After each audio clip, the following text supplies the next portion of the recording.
शिवाय नमस्तुभ्यम। आज हम आपको दुख और गरीबी का नाश करने वाली भगवान शिव जी की अत्यंत पावन कथा का श्रवण कराने वाले हैं, जिसका वर्णन शिव पुराण में भी मिलता है। और कहा जाता है कि जो भी मनुष्य इस कथा को पूरे सच्चे मन से शुरू से लेकर अंत तक सुनता है तो उसके घर में कभी भी गरीबी नहीं आती है।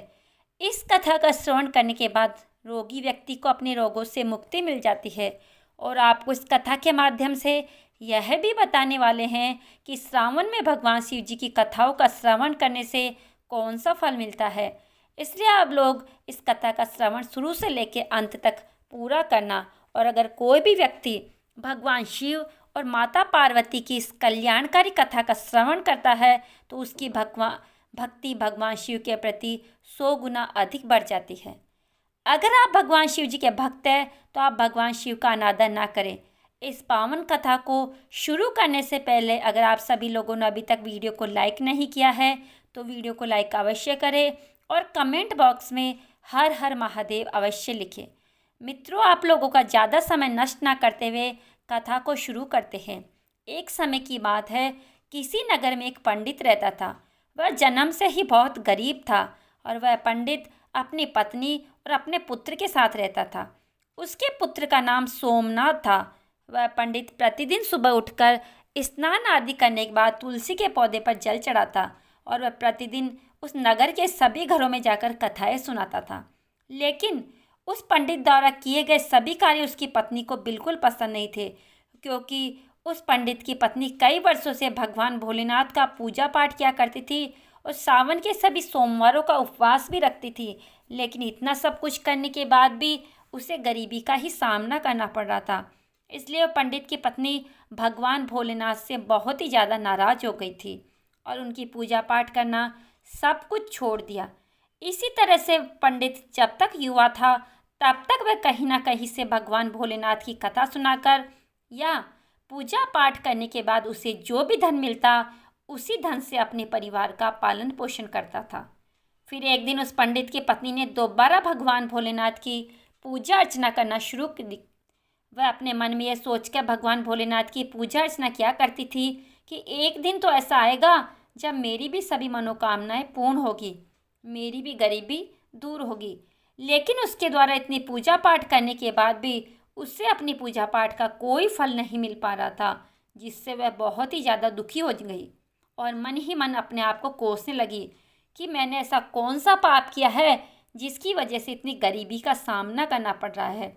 अब धीरे धीरे वह पंडित और उसकी पत्नी दोनों ही बहुत बूढ़े हो चुके थे और अब उस पंडित के शरीर में इतनी शक्ति भी नहीं बची थी कि वह किसी नगर में भगवान भोलेनाथ की कथा करने के लिए जा सके। अब वह पंडित भी बीमार रहने लगा था, क्योंकि उसे कई बीमारियों ने घेर लिया था और उसके घर को चलाने वाला कोई नहीं था। इसलिए वह पंडित भी चिंतित रहने लगा।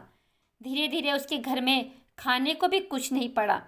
तब वह पंडित की पत्नी बहुत क्रोधित हो जाती है और एक बार फिर क्रोध में आकर भगवान भोलेनाथ की पूजा अर्चना करना छोड़ देती है और अपने पति से भी भगवान भोलेनाथ की पूजा अर्चना करने से मना करती है। लेकिन वह पंडित भगवान भोलेनाथ की पूजा अर्चना करना नहीं छोड़ता। तब एक दिन वह क्रोधित होकर अपने पति से कहती है कि हे नाथ, हम दोनों ये कब तक भगवान भोलेनाथ की पूजा अर्चना करते रहेंगे, क्योंकि भगवान शिव शंभू की पूजा अर्चना करते करते हम तो बहुत बूढ़े हो चुके हैं, लेकिन अभी भी हमें अपनी पूजा पाठ करने का कोई फल प्राप्त नहीं हुआ। हम इतनी गरीबी से जूझ रहे हैं, यहाँ तक हमारी गरीबी दूर ही नहीं हुई, बल्कि हम इसके उल्टा पहले से भी ज़्यादा गरीब हो गए हैं। पहले तो कुछ ठीक तो था, लेकिन अब तो दाने दाने के लिए रोना पड़ रहा है। उस पंडित की पत्नी उस पंडित से कहती है, हे नाथ, मैं ही मूर्ख हूँ जो मैंने एक बार भगवान भोलेनाथ की पूजा करने के बाद दोबारा शुरू कर दी और मैंने सावन के सभी सोमवार को ना तो दिन देखा ना रात देखी, दिन से रात तक भगवान भोलेनाथ की पूजा अर्चना की और उपवास भी रखा। प्रतिदिन जप तप करके अपने ही शरीर को कमज़ोर कर लिया। यह सब करने के बाद भी मुझे इसका फल नहीं मिला और अब तुम्हारा शिव क्या देगा जो तुम प्रतिदिन शिवलिंग पर जल अर्पित करते हो। मित्रों, अपनी पत्नी की बात सुनकर वह पंडित उसे कुछ नहीं कहता है, क्योंकि उसे अपने आराध्य भगवान भोलेनाथ पर पूरा विश्वास था। उधर उसका पुत्र सोमनाथ अभी शिक्षा ग्रहण कर रहा था और कुछ ही दिनों में उसकी शिक्षा दीक्षा पूरी हो गई। वह अपनी शिक्षा दीक्षा पूरी करके अपने घर आ गया और जब उसने अपने माता पिता को कष्ट में देखा तब अपने आने वाले भविष्य के बारे में ज़्यादा न सोचकर उसने अपने माता पिता की सेवा करनी शुरू कर दी। उनकी सभी मनोकामनाओं के पूरा करना शुरू कर दिया और घर का सारा बोझ अपने कंधों पर ले लिया। वह अपने पिता की तरह नगर नगर जाकर भगवान भोलेनाथ की कथाओं को सुनाने लगा और कथा सुनाने पर मिली दक्षिणा से अपने परिवार का पालन पोषण करने लगा। ऐसे ही कई वर्ष गुजर गए, लेकिन एक दिन की बात है, सोमनाथ उस नगर के भगवान शिव के प्रसिद्ध मंदिर में पूजा अर्चना करने के बाद वहां पर उपस्थित शिव भक्तों को भगवान भोलेनाथ की पावन कथा का श्रवण कराते हुए कहता है, जो भी भगवान भोलेनाथ की इस पावन कथा को सच्चे मन से श्रवण करता है उसकी भगवान भोलेनाथ सभी मनोकामनाएं पूर्ण कर देते हैं। सोमनाथ की ये बात उस नगर के राजा ने भी सुनी। वह इस बात को सुनकर उस बात से बहुत ही अच्छी लगती है और वह सोमनाथ के पास जाकर कहते हैं, मुझे ही तुम्हारी कथा बहुत अच्छी लगी, किंतु क्या तुम आज से प्रतिदिन राजकुमारी को भगवान भोलेनाथ की कथाओं के श्रवण कराओगे, क्योंकि मैं चाहती हूँ कि मेरी पुत्री को अच्छा वर मिले और इसके लिए मैं तुमको प्रतिदिन दक्षिणा के रूप में ढेर सारा धन दूंगा। राजा की ऐसी बातों को सुनकर सोमनाथ बहुत ही प्रसन्न हो जाता है और राजकुमारी को प्रतिदिन कथाओं का श्रवण कराने के लिए हामी भर देता है। फिर उसके बाद राजा ने सोमनाथ को अपने राजमहल में राजकुमारी को प्रतिदिन कथाओं का श्रवण कराने के लिए नियुक्त कर लिया और अब सोमनाथ प्रतिदिन उस नगर के राजा की पुत्री को कथा सुनाने लगा और राजकुमारी को कथा का श्रवण कराने पर दक्षिणा के रूप में जो भी धन मिलता उसी धन से वह अपने परिवार का पालन पोषण करने लगा। किंतु सोमनाथ की माता को ये बात अच्छी नहीं लगती थी। वे इस पर प्रसन्न नहीं रहती थी, क्योंकि उन्हें अपने पुत्र के आने वाले भविष्य की चिंता थी। इसलिए वे प्रतिदिन इस बात को लेकर चिंतित रहती थी। फिर एक दिन पंडित की पत्नी अपने पति से कहती है, हे नाथ, मुझे अपने पुत्र के भविष्य की चिंता हो रही है, क्योंकि हमारा जीवन तो किसी तरह कट गया, लेकिन मुझे हमारे पुत्र के आने वाले भविष्य की चिंता है। हमारे बाद उसका क्या होगा? क्या हमारी भक्ति पूजा पाठ का भी कोई फल नहीं मिलेगा? क्या भगवान भोलेनाथ को हमारा दुख दिखाई नहीं देता? हमारा पुत्र राजा के महल से दक्षिणा में जो धन लाता है, माना कि उस धन से हमारे पूरे परिवार का पालन पोषण हो जाता है, लेकिन बाकी की सभी मनोकामनाएं का क्या है? वह कैसे पूरी होगी? अब क्या हम सिर्फ अपना पेट भरने के लिए ही जिए? ईश्वर ने क्या अपनी आंखें बंद कर रखी है? क्या हमारे पुत्र को भी हमारी तरह ही जीवन भर गरीब रहना पड़ेगा? जब माता पार्वती ने उस पंडित की पत्नी की करुण पुकार को सुना तो वे शीघ्र ही भगवान भोलेनाथ के पास जा पहुंची। तब भगवान भोलेनाथ से पूछा कि हे देवी, आप बहुत चिंतित लग रही है। फिर माता पार्वती जी भगवान भोलेनाथ जी से कहती है, शिव शंभु, आप तो त्रिकालदर्शी है, आपको तो सब कुछ पता है, फिर भी आप ये प्रश्न कर रहे हैं। चलिए मैं आपको बता देती हूँ कि मैं इतना चिंतित क्यों हूँ। मेरी चिंता का कारण है वह पंडित और उसकी पत्नी। आप उन दोनों की परीक्षा क्यों ले रहे हैं? प्रभु, वह पंडित तो आपका परम भक्त है, लेकिन आपने सिर्फ उसको जीवन में कठिनाइयाँ ही दी है, उसे कभी भी उसके द्वारा पूजा करने का फल नहीं दिया। इसलिए मेरी आपसे विनती है कि आप उसके जीवन के सभी दुखों का नाश करें, अन्यथा कहीं ऐसा न हो कि वह पंडित और उसकी पत्नी आपका पूजा पाठ करना ही बंद कर दे। कहीं उसके मन में आपके प्रति श्रद्धा और विश्वास समाप्त न हो जाए। माता पार्वती की ऐसी बातों को सुनकर भगवान भोलेनाथ माता पार्वती से कहते हैं, हे देवी, आप चिंतित मत होइए, क्योंकि हमने उस ब्राह्मण के भाग्य के उदय का बीज बो दिया है। अब हम दोनों को उस पंडित के घर जाने का समय आ गया है और पृथ्वी लोक पर जाकर हमें शिव लीला करनी है। इतना कहकर भगवान भोलेनाथ जी माता पार्वती जी के साथ पृथ्वी लोक की ओर चल देते हैं और पृथ्वी लोक पर पहुंचकर दोनों साधु का रूप धारण कर लेते हैं। साधु का रूप धारण करने के बाद उस पंडित के घर समीप पहुंच जाते हैं और जोर जोर से आवाज़ लगाते हुए कहते हैं, अलख निरंजन, घर में कोई है? तब उनकी आवाज़ सुनकर वह बूढ़ा पंडित घर से बाहर निकलता है और उन्हें प्रणाम करते हुए कहता है, मुनिवर, आपका स्वागत है, बताइए मैं आपकी किस तरह से मदद कर सकता हूँ। तब साधु का रूप धारण किए हुए भगवान भोलेनाथ ने पंडित से कहा कि आज की रात्रि में हम आपके घर विश्राम करना चाहते हैं। तब वह पंडित अपने मन में सोचने लगा कि यह तो हमारे अतिथि है, मुझे इन्हें मना नहीं करना चाहिए, क्योंकि इन्हें बुरा लग गया तब वे मेरे परिवार को श्राप दे सकते हैं। लेकिन मैं किस तरह इनका अतिथि सत्कार करूँगा, क्योंकि जैसे तैसे करके मेरा पुत्र जो धन लेकर आता है उससे किसी तरह से हमारे परिवार का ही पालन पोषण होता है और कुछ भी नहीं बच पाता, इसलिए मैं इनके भोजन का प्रबंध कैसे कर सकता हूँ। अपने मन में इतना सोचकर उसने कहा, हे मुनिवर, मेरा पुत्र इस नगर के राजा की पुत्री को कथा सुनाकर दक्षिणा में जो भी धन लाता है उससे एक वक्त के लिए हम तीनों के भोजन की पूर्ति होती है। इसलिए मैं कुछ भी करके सिर्फ एक समय के लिए ही भोजन का प्रबंध कर सकता हूँ। तब साधु का रूप धारण किए हुए भगवान भोलेनाथ ने उस पंडित को एक पात्र देकर उससे कहा, हे पुत्र, आज से तुम अपनी पत्नी से कह देना कि इस पात्र में भोजन बनाया करो, तो हम सभी के लिए दोनों वक्त का भोजन बन जाया करेगा। फिर इस प्रकार से उस पात्र में भोजन बनाने से सभी के लिए दोनों वक्त के भोजन की पूर्ति हो जाती है। यह दृश्य देखकर तीनों बहुत ही आश्चर्य में पड़ गए और बहुत ज़्यादा भयभीत भी हो गए। अगले दिन सुबह उठकर सोमनाथ राजकुमारी को कथा सुनाने के लिए जा ही रहा था, तभी अचानक से साधु का रूप धारण किए हुए भगवान भोलेनाथ ने सोमनाथ से पूछा, हे पुत्र, तुम कहाँ जा रहे हो। तब सोमनाथ उनसे कहता है, मुनिवर, मैं तो इस नगर के राजा की पुत्री को कथा का श्रवण कराने के लिए जा रहा हूँ। तब साधु का रूप धारण किए हुए भगवान भोलेनाथ ने सोमनाथ से कहा, हे पुत्र, आज जब तुम राजकुमारी को कथा का श्रवण कराने के लिए जाओ, तुम उससे पूछना कि वह अपनी किस मनोकामना की पूर्ति के लिए प्रतिदिन भगवान भोलेनाथ की कथा का श्रवण करती है।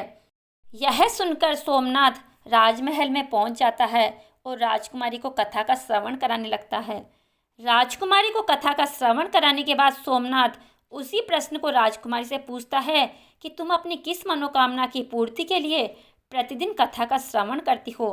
तब राजकुमारी सोमनाथ से कहती है, मैं अपनी इस मनोकामना की पूर्ति होने के लिए प्रतिदिन भगवान भोलेनाथ की कथाओं का श्रवण करती हूँ, जिससे मुझे ऐसा कोई वर मिले जिसकी चर्चा पूरे नगर में सभी करे। उसके मस्तक पर चंद्र और सूरज हो और उसका भाग्य इतना अच्छा हो कि उसके घर में कभी किसी चीज़ की कमी ना हो। वह ऐसी बारात लेकर आए जैसी अभी तक किसी ने ना देखी हो। राजकुमारी की इन बातों को सुनकर सोमनाथ घर वापस लौट आता है और घर पर पहुंचकर साधु रूपी भगवान भोलेनाथ को सारी बातें बता देता है। तब भगवान भोलेनाथ सोमनाथ से कहते हैं, हे पुत्र, ठीक है, अब अगले दिन जब तुम राजकुमारी को कथा का श्रवण कराने के लिए जाओ, तब फिर से वही प्रश्न पूछना। अगर राजकुमारी तुम्हें फिर से कल वाली बातें बताए, तब तुम मुझसे शीघ्र ये कह देना कि तुम्हें जैसा वर चाहिए वैसा सिर्फ मैं ही हूँ। इतना कहकर वहाँ से भाग आना। तब सोमनाथ उस साधु रूपी भगवान भोलेनाथ से कहता है, हे मुनिवर, कहाँ मैं एक गरीब पंडित और कहाँ वह इस नगर के राजा की पुत्री, भला हमारा विवाह कैसे हो सकता है। और मेरा घर तो उसके दक्षिणा से ही चलता है, लेकिन जब यह बात राजा को पता चलेगी कि मैं उसकी पुत्री से विवाह करना चाहता हूँ, तो वह मुझे और मेरे पूरी परिवार को मृत्यु दंड दे देगा। इसलिए आप मुझे क्षमा कीजिए, क्योंकि मैं ऐसा नहीं कर सकता हूँ। सोमनाथ की बात सुनकर साधु रूपी भगवान भोलेनाथ ने सोमनाथ से कहा कि हे पुत्र, ठीक है, हम अभी तुम्हें पूरे परिवार के साथ अभिशाप से भस्म कर देते हैं। वैसे ही सोमनाथ पहले से ही उनके चमत्कार से डरा हुआ था। उनकी ऐसी बातों को सुनकर और ज़्यादा भयभीत हो गया और अपने मन में सोचने लगा कि मुझे और मेरे परिवार से राजा साहब तो बाद में मृत्यु दंड देंगे, उससे पहले तो यह अभी अपने श्राप से भस्म कर देंगे। अपने मन में इतना सोचकर फिर उसने ऐसा करने का उन्हें विश्वास दिलाया और राजकुमारी को भगवान भोलेनाथ की कथा का श्रवण कराने के लिए राजमहल की तरफ निकल गया। राजमहल पहुंचकर वह राजकुमारी को भगवान भोलेनाथ की कथा का श्रवण कराने लगा। उसके बाद उसने राजकुमारी से फिर पूछा कि आप किस मनोकामना की पूर्ति के लिए भगवान भोलेनाथ की कथा का श्रवण करती हो। तब राजकुमारी ने फिर वही जवाब दिया जो उसने पहले दिन दिया था। उसके बाद सोमनाथ ने राजकुमारी से कहा, हे राजकुमारी, तुम्हें जैसा वर चाहिए वैसा वर तो मैं ही हूँ। इतना कहकर सोमनाथ शीघ्र राजमहल से भागकर अपने घर आ गया। लेकिन सोमनाथ की ऐसी बातों को सुनकर राजकुमारी बहुत ही ज़्यादा क्रोधित हो गई। फिर उसने अपनी एक दासी को बुलाकर उसे सब कुछ बता दिया और कहा कि मेरी ये पूरी बात पिताजी को बता देना। फिर जब ये बात राजा को पता चली, तब वह भी सोमनाथ पर बहुत क्रोधित हो गया और उसने राजकुमारी को भरोसा दिलाया कि उस उद्दंड पंडित को इसके लिए अवश्य सजा मिलेगी। फिर राजा ने शीघ्र ही अपने मंत्रियों को दरबार में बुला लिया और उनसे विचार विमर्श करने लगा। तभी उसके महामंत्री ने उस राजा से कहा कि हे राजन, उसने अपराध तो फांसी दिए जाने वाला किया है, लेकिन वह तो एक पंडित है, क्योंकि अगर आप उसे फांसी देते हो तब आपको एक ब्रह्म हत्या का घोर पाप लगेगा। इसलिए हमें उसे कुछ अलग से दंडित करना चाहिए, जिससे आपको ब्रह्म हत्या का घोर पाप भी न लगे। फिर राजा ने काफ़ी देर तक विचार विमर्श किया और अपने सैनिकों को बुलाकर उनसे कहा कि उस पंडित के घर जाओ और उससे कहना कि राजा साहब तुम्हारे साथ अपनी पुत्री का विवाह करने के लिए तैयार है, लेकिन उनकी कुछ शर्तें हैं जिन्हें अगर आप पूरा नहीं कर पाए तो तुम्हें और तुम्हारे परिवार को मृत्युदंड दे देंगे।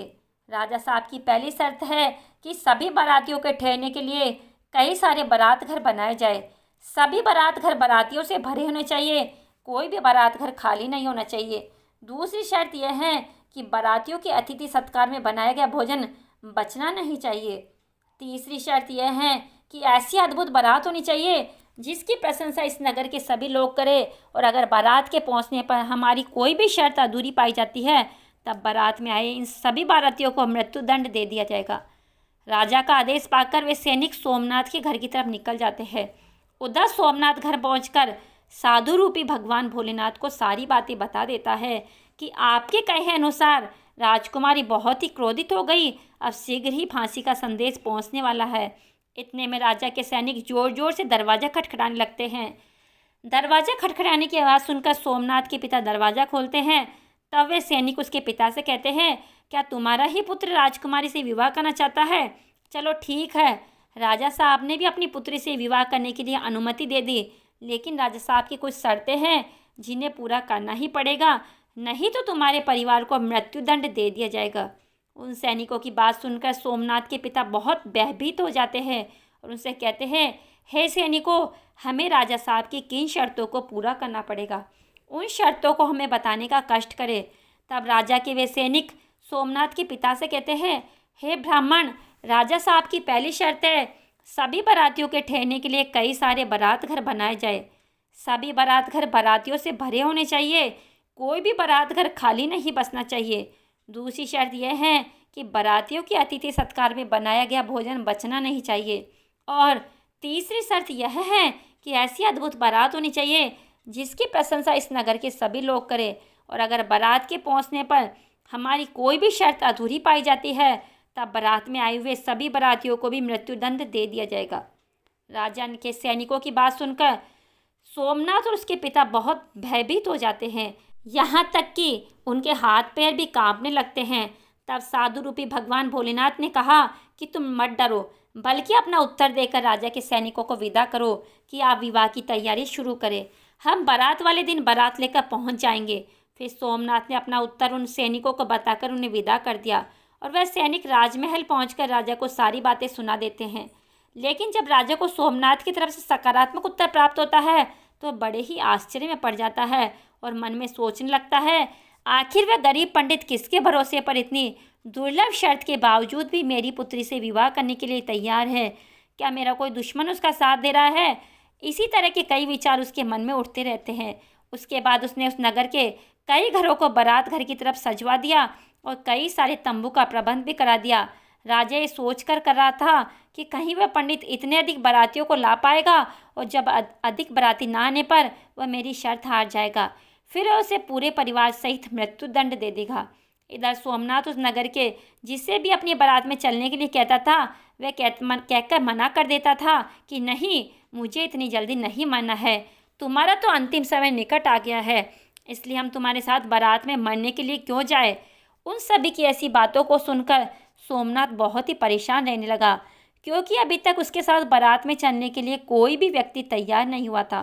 फिर विवाह का दिन भी आ गया और विवाह वाले दिन सोमनाथ और भी ज़्यादा चिंतित था। जब साधु रूपी भगवान भोलेनाथ ने सोमनाथ को परेशान देखा तब वे सोमनाथ से बोले, हे पुत्र, आज तो तुम्हारा विवाह है और आज के दिन भी तुम इतना परेशान हो रहे हो, बताओ तुम किस बात को लेकर चिंतित हो। तुम हमारे रहते हुए चिंता मत करो, हम तुम्हारे साथ हैं। तब सोमनाथ ने भगवान भोलेनाथ से कहा, हे मुनिवर, क्या फ़ायदा आपको बताने का, मेरा तो भाग्य ही खराब है, वैसे भी भाग्य में जो लिखा होता है वही होता है। यह कहकर तैयार होकर उनके साथ राजमहल की तरफ चल देता है। मित्रों, फिर भगवान भोलेनाथ ने सोमनाथ की बारात में चलने के लिए सभी देवताओं, भूत प्रेतों और गंधर्व को मनुष्य रूप में सोमनाथ की बारात में चलने के लिए आमंत्रित कर लिया और सोमनाथ की बारात में शामिल कर लिया। जिसके कारण सभी बारात नाचते हुए बारात घर पहुंच गए। जब सोमनाथ की बारात पहुंची तब इतने सारे बाराती आए हुए थे कि राजा द्वारा सजाए गए सभी बारात घर, यहाँ तक कि सभी तंबू बारातियों से भर गए और कुछ बारात तो बिना तंबू के ही बाहर रह गए। फिर जब राजा के पास सूचना भिजवाई गई कि बारातियों के ठहरने के लिए बारात घर और तंबू में जगह नहीं बची है, ठहरने के लिए और प्रबंध कराया जाए, तब राजा मन में सोचने लगे, अभी तो कोई भी उनके साथ बारात में आने के लिए तैयार नहीं था और अब कहाँ से इतने बाराती आ गए, मुझे एक बार चलकर देखना चाहिए। इतना सोचकर राजा तुरंत ही वहाँ पहुँच गया और जब भगवान भोलेनाथ ने राजा को बारात में आया हुआ देखा तब उन्होंने शुक्र और शनिदेव को बच्चे का रूप धारण करवा दिया और उन्हें भूख के कारण विलाप करवा दिया। इधर जब राजा ने दोनों बच्चों को जोर जोर से विलाप करते हुए देखा तब उसने भगवान भोलेनाथ के पास पहुंचकर उनसे कहा, हे महात्मा, ये बच्चे इतना विलाप क्यों कर रहे हैं। तब साधु रूपी भगवान भोलेनाथ ने उस राजा को जवाब देते हुए कहा कि यह बच्चे बहुत भूखे हैं, इसलिए ये इतना विलाप कर रहे हैं। फिर राजा ने उन दोनों बच्चों को भोजन कराने वाले स्थान पर भेज दिया। उससे कुछ ही देर बाद राजा के सैनिकों ने आकर बताया कि हे राजन, वे दोनों बच्चे तो सारा भोजन समाप्त कर चुके हैं और फिर भी वे दोनों जोर जोर से विलाप कर रहे हैं और भूख लगी है ऐसे चिल्ला रहे हैं। अपने सैनिकों की ऐसी बातों को सुनकर राजा बहुत परेशान हो जाता है, क्योंकि अब उसका सारा अहंकार चूर चूर हो गया था। फिर वह साधु रूपी भगवान भोलेनाथ के चरणों से अपने दोनों हाथों को जोड़कर बैठ गया और कहने लगा, हे साधु महाराज, अब मेरी लाज आपके हाथ में है। तब भगवान भोलेनाथ ने उस राजा से कहा, कोई बात नहीं, सब कुछ ठीक हो जाएगा। आप राजमहल जाकर बारात की अगवानी की तैयारी शुरू कीजिए। फिर राजा ने उस नगर के सभी घरों को अच्छी तरह से सजवाकर पूरे नगर को एकदम दुल्हन की तरह सजाया। सोमनाथ भी विवाह की पोशाक में किसी राजकुमार से कम नहीं लग रहा था। सोमनाथ के चेहरे को चांद और सूरज से सजाया गया और अगवानी के समय सोमनाथ एक सुंदर रथ में बैठकर राजमहल की तरफ जाने लगा। उस रथ के आगे कई सारे बाराती बैंड बाजे नाच रहे थे और कई बाराती हाथ में मुद्राएं लेकर एक दूसरे पर न्योछावर करके इधर उधर उछाल रहे थे। सोमनाथ की बारात के ऐसे दृश्य को देखकर उस नगर के लोग कहने लगे, इस पंडित का भाग्य तो देखो, इसके मस्तक के सहरे के चांद और सूरज से सजाया गया है और इसके चारों तरफ से इस प्रकार धनलक्ष्मी उछाली जा रही है, किसी धनवान राजा की बारात निकल रही हो। और ऐसी बारात तो हमने अपने जीवन में भी नहीं देखी और न आगे देखने की उम्मीद है। यह पंडित तो भाग्य का बहुत धनी है। प्रजा की ऐसी बातों को सुनकर माता पार्वती जी भगवान भोलेनाथ से कहती है, हे प्रभु, यह सत्य है कि आपकी कृपा जिस भी मनुष्य पर हो जाती है उसके लिए अन्न धन के ताले खुल जाते हैं। तब भगवान भोलेनाथ माता पार्वती से कहते हैं, हे देवी पार्वती, जो भी भक्त मेरी श्रद्धा भाव से पूजा अर्चना करते हैं मैं उनकी पूजा अर्चना का फल अवश्य देता हूँ। उन्हें तभी तक दुखों को झेलना पड़ता है तब तक कि उनके पाप कर्म नष्ट नहीं हो जाते। जैसे ही उनके पुण्य कर्मों का उदय होता है वैसे ही उसके भाग्य के बंद पड़े दरवाजे खुल जाते हैं। फिर सोमनाथ और राजा की पुत्री का विधि पूर्वक विवाह हो जाता है और राजकुमारी को डोली में बिठाकर अपने घर भेजा जाता है। मित्रों, जो भी भक्त प्रतिदिन भगवान भोलेनाथ की कथाओं का श्रवण किया करते हैं उससे भी राजकुमारी की तरह ही सुंदर वर प्राप्त होता है, क्योंकि राजकुमारी ने प्रतिदिन भगवान भोलेनाथ की कथाओं का श्रवण किया, इसलिए उसे उसकी कामना के अनुसार अच्छा वर मिला। भगवान भोलेनाथ जी और माता पार्वती जी की कृपा से अब सोमनाथ बहुत ही धनवान व्यक्ति बन गया। उसके घर में किसी चीज़ की कमी नहीं थी। उसके बाद सोमनाथ की माँ ने फिर से भगवान भोलेनाथ की पूजा अर्चना करना शुरू कर दिया और प्रतिदिन ढेर सारा धन गरीबों में बांटना भी शुरू कर दिया और साथ ही साथ वे प्रतिदिन भगवान भोलेनाथ की कथाओं का श्रवण भी करने लगी। हे मित्रों, भगवान भोलेनाथ की प्रतिदिन कथाओं का श्रवण करने और पूजा अर्चना करने से शुभ फल प्राप्त होता है। इसलिए एक बार भगवान भोलेनाथ और माता पार्वती की कथा का श्रवण अवश्य करें। इससे आपकी सभी मनोकामनाएं अवश्य पूर्ण हो जाएगी। आप सभी लोगों को भगवान भोलेनाथ और माता पार्वती की यह पावन कथा कैसी लगी? अगर पसंद आई हो तो कमेंट बॉक्स में हर हर महादेव अवश्य लिखें और अभी तक आपने हमारे चैनल को सब्सक्राइब नहीं किया तो ऐसे ही कहानियों के लिए आप हमारे चैनल को सब्सक्राइब अवश्य करें।